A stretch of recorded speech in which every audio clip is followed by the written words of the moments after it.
basket. Welcome back to the channel, everyone. We figured we'd bring you along today. We're just working on the old trailer. Made just a few small revisions because this trailer is just going to be kind of like a fill-in trailer, trailer for little jobs. We got a couple of little jobs like pumpkin jobs that are quite a ways away.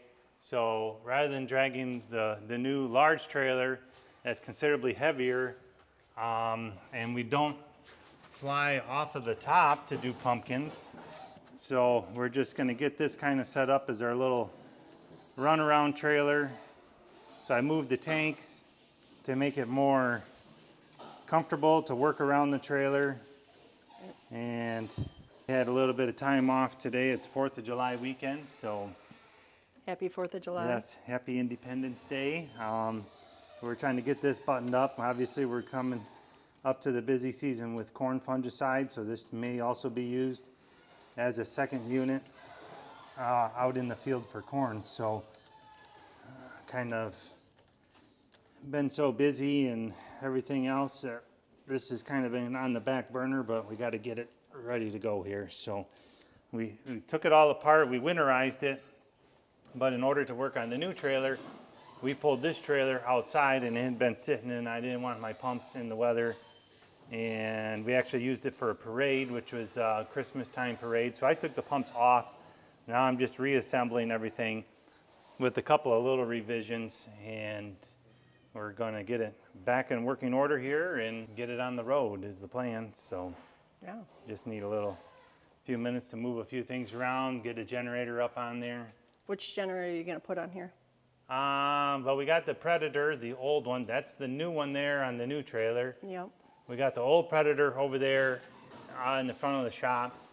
I got the muffler fixed up. That's ready to go. Seems to be doing well. So that's going to go on this trailer. Obviously, it's not going to get used as much, but it still has enough capacity to run the C8000 fast charge. Plus, this particular trailer, we're running 210 volt pumps. So this is our tank fill, fresh water. Harbor Freight 1 inch, and then this is a 110 volt diaphragm pump, which has a year on it. I'm not sure how efficient it's going to be this year. It worked well last year, but we're going to put it on there and see how it works. For pumpkins, it'll be fine, but corn season, I don't know. And my plan is to kind of just land one drone up top and have the batteries and chargers. I don't know if it's going to have enough pressure and volume to get it up the hose to the drone in the time frame we need. So Sure. if I have to, I'm just going to switch it over either to the Predator gas or another one of these Predator, I'm sorry, not Predator, the Harbor Freight 1 inch pumps.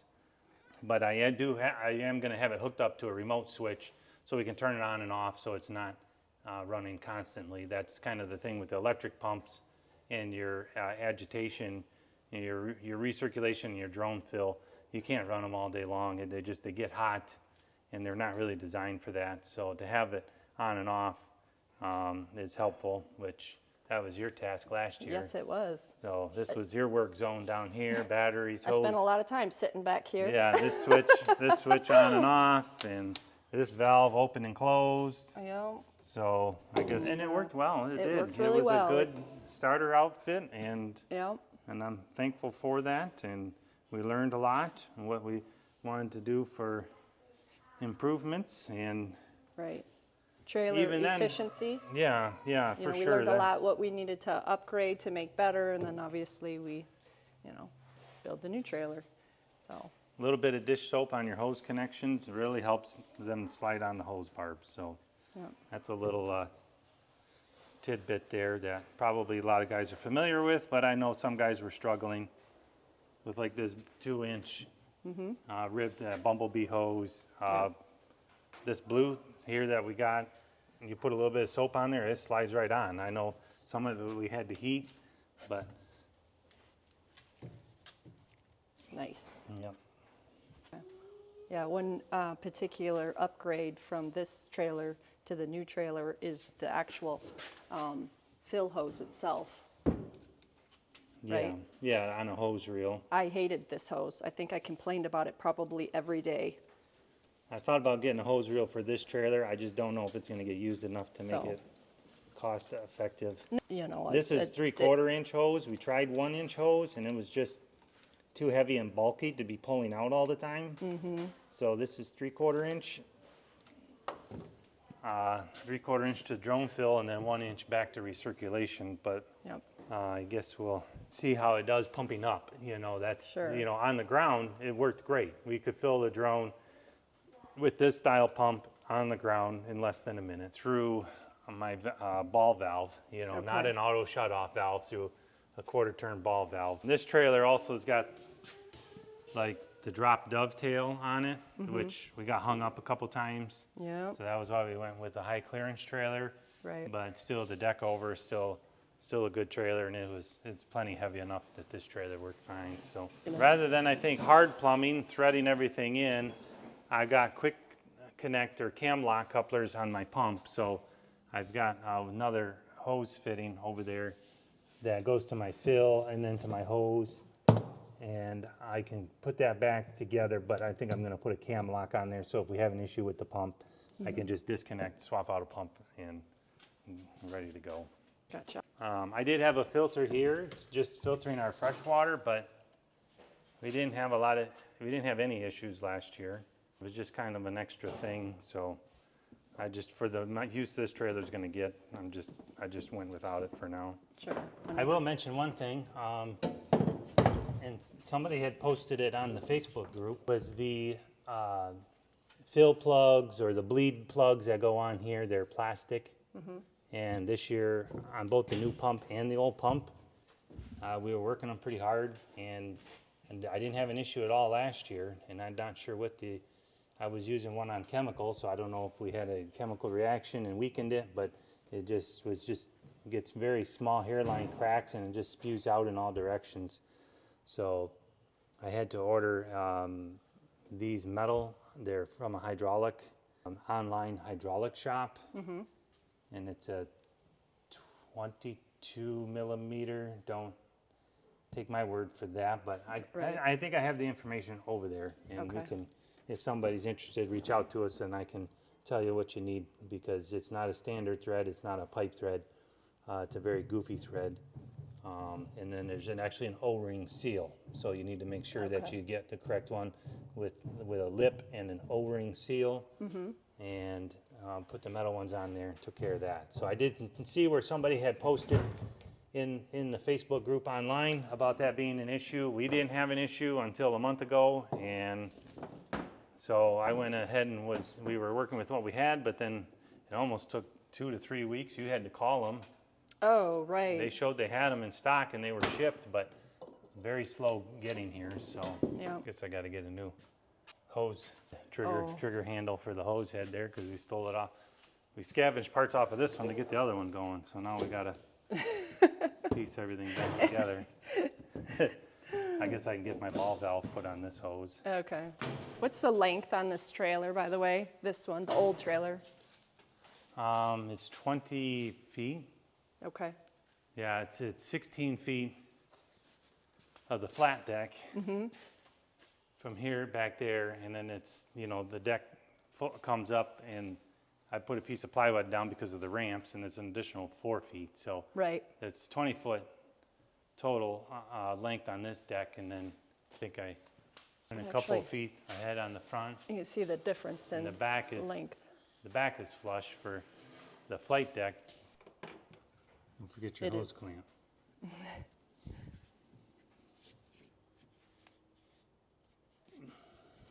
This is freshwater fill? Yeah, this is the fresh water going up to the flow meter up there. Okay. And then this I had threaded right into the pump, but like I said, I'm going to put a cam lock on here, so that way if we need to change the pump or rob a pump for the other trailer, then everything are just cam lock. We unhook it and switch it. So Sure. Okay. I'm going to get up here and show the flow meter. Oh, it's the same one we have on the new trailer. yeah, Okay. really like that. That's really That flow meter? just a simple design, but it just don't have to spend the big money on all the fancy stuff. Right. It's just, and still got the same batteries in it from last year. Sat outside all winter, and Right. Well, we haven't used it yet this year, so no promises, right? no, that's true. I got Give it. an update on that. Well, yeah, but I just checked it today, and it did power on. So Oh, I'm just okay. I'll probably replace them anyways. But I usually always carry spare batteries. But so that's gonna Yeah. go on there. Garden hose hook up here for my Okay. rinse water.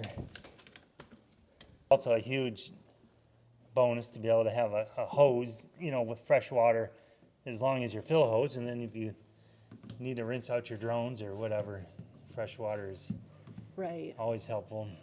Oh, yeah. This one's going on here. Oh, I forgot my tape. So on the new trailer, I did notice that you had changed your nozzle. You had put a new, like, you know, twisty An auto shut off. auto shut off, yeah, and you switched it back to the old one. Why did you do that? Well, we couldn't get the flow through it because the auto shut off has a screen and obviously the valve inside. So these, when these open, they're, you know, it's almost like a 1 inch full flow through. Okay. So that's gets us additional speed and Right. volume into the drones.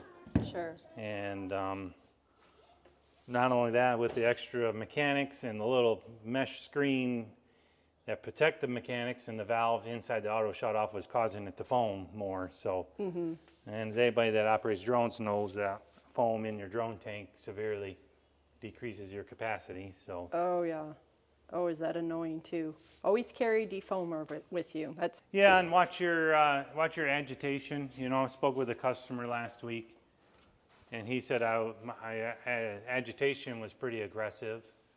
So he said that was causing additional foaming, which I knew that, but that was the only way to relieve the pressure from my pump. So he had suggested routing another hose with a pressure relief valve so that the pump cycles just within itself and not hit back into the tank. So right.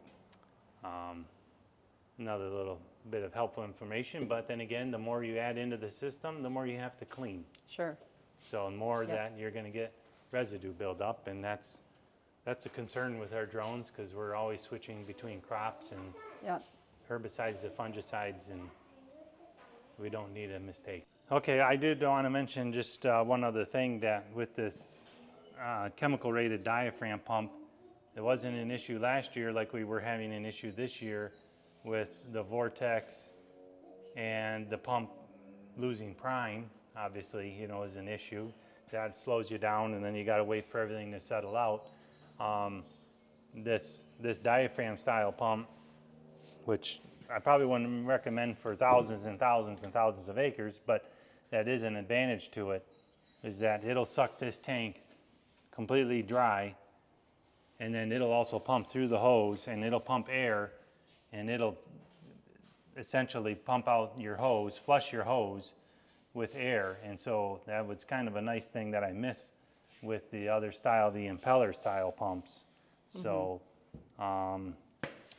just a little tidbit. So what we did was we went ahead, and in the last video we showed we got the anti-vortex plates to prevent the swirling, and so that helps keep that from losing, the other impeller style pumps from losing their prime. It just is, once you get to the bottom of the tank, that's it. It won't pump anymore. Okay. So you usually end up with whatever is in your hose, and you've got to run some fresh water through to flush it or something like that. But Gotcha. that was one thing I did like about this, is it pumps air, it pumps fluid, it pumps, you know, it'll suck and it'll go, you know, so that's. Right.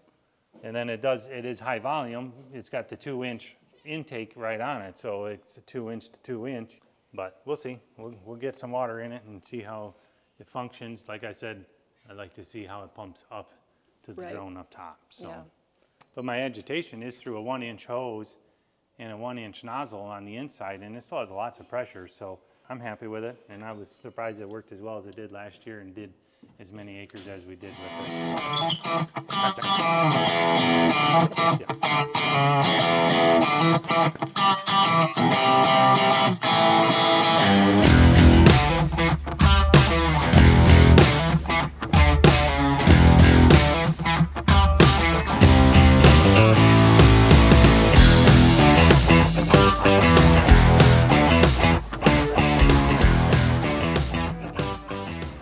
All right, thanks for watching, you guys. Make sure you like and subscribe, and we'll see you on the next one.